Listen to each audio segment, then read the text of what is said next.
आप ये तो जानते हैं कि अमेरिका सुपर पावर है, लेकिन वो सुपर पावर क्यों बना? क्योंकि आज भी उसके करेंसी की जो डॉलर है उसके पूरे इंटरनेशनल लेवल पर डिमांड है। और कोई देश कितना ताकतवर है ये उसके पास कितने डॉलर है इससे पता चलता है। अगर किसी भी देश के पास डॉलर का जो रिज़र्व है वो अगर ख़त्म होने लगता है तो वो देश का जो वैल्यू हो वो गिरने लगता है, जिसके कारण सभी लोगों को डॉलर की डिमांड रहती है। और जिसके कारण सभी लोगों को डॉलर की डिमांड रहती है। और हम लोग जानते ही हैं कि जिस चीज़ की डिमांड रहती है उसका वैल्यू हमेशा ज़्यादा रहता है, इसलिए क्योंकि इंटरनेशनल लेवल पर डॉलर का डिमांड है ट्रांजेक्शन के लिए, और लोग अपने पास स्टोर करके रखना चाहते हैं क्योंकि उनका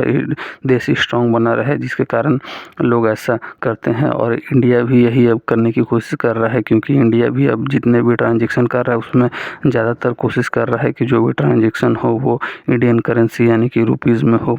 अभी हाल ही में आपने सुना ही होगा कि इंडिया ने रसिया से जो ऑयल ख़रीदा है उसमें इंडियन करेंसी को वहाँ पे दिया है। और क्योंकि इंडियन करेंसी रुपीज़ की इंटरनेशनल लेवल में उतनी डिमांड नहीं है, जिसके कारण पुतिन ने कहा कि अगर हम लोग हमेशा अगर ऐसे ट्रांजेक्शन करते हैं तो उनका रुपयों का कोई भी यूज नहीं है और वो अपने देश में इंडियन करेंसी को रख के क्या करेंगे। तो इंडियन गवर्नमेंट ने एक अलग स्टेप लेते हुए रसिया के फ़ायदे की भी बात कही है और कहा है कि अगर उनके पास अगर ज़्यादा इंडियन करेंसी रुपीज़ हो जाते हैं तो वो चाहे तो इंडिया में उस पैसे को इन्वेस्ट कर सकते हैं, जिसके कारण इंडिया में FDI फॉरेन डायरेक्ट इन्वेस्टमेंट आएगा और इससे इंडिया की GDP भी बढ़ेगी और लोगों को इंडियन गवर्नमेंट पर ट्रस्ट भी होगा, जिसके कारण इंडियन करेंसी ज़्यादा से ज़्यादा चलेगी भी। और ऐसे ही बहुत सारे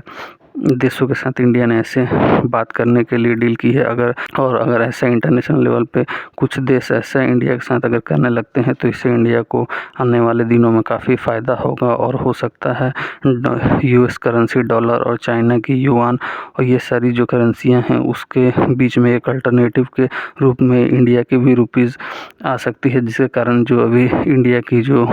करेंसी गिर रही है वो आने वाले दिनों में हो सकता है कि उतनी ना गिरे। और क्योंकि अमेरिकन करेंसी डॉलर की इतनी ज़्यादा डिमांड है तो वो उसका जो अभी हाइक और उसका जो डिमांड अभी है वो पूरा हाइक किया हुआ है, जिसके कारण जो गरीब देश है वो उस ट्रांजेक्शन को करने से उनका काफ़ी लॉस हो रहा है, जिसके कारण हो सकता है लोग ऐसे कोई करेंसी को अल्टरनेटिव के रूप में अभी अडॉप्ट कर ले जो कि काफ़ी सस्ता हो और उनके लिए लेन देन के लिए काफ़ी सुविधामंद हो, जिसके कारण लोगों को ज़्यादा लॉस ना हो। जबकि अमेरिकन करेंसी वो काफ़ी महंगी हो चुकी है और उसके लिए लोगों को ज़्यादा से ज़्यादा उस करेंसी को रखना पड़ता है। तो हो सकता है कि उसका एक अल्टरनेटिव कुछ देशों के द्वारा ऐसा बन सकता है जो कि छोटे छोटे देश हैं, लेकिन जो बड़े देश है वो तो अभी इंडियन करेंसी को शायद अडॉप्ट ना करें। लेकिन हो सकता है जो छोटे देश हैं जिनको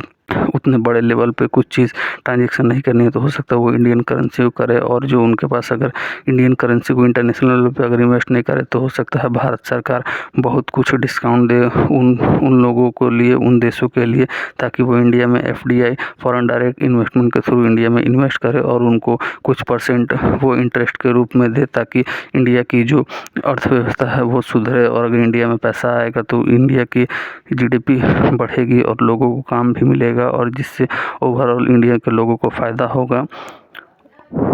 और इससे मार्केट में लोगों को इंडियन करेंसी की वैल्यू भी पता चलेगी।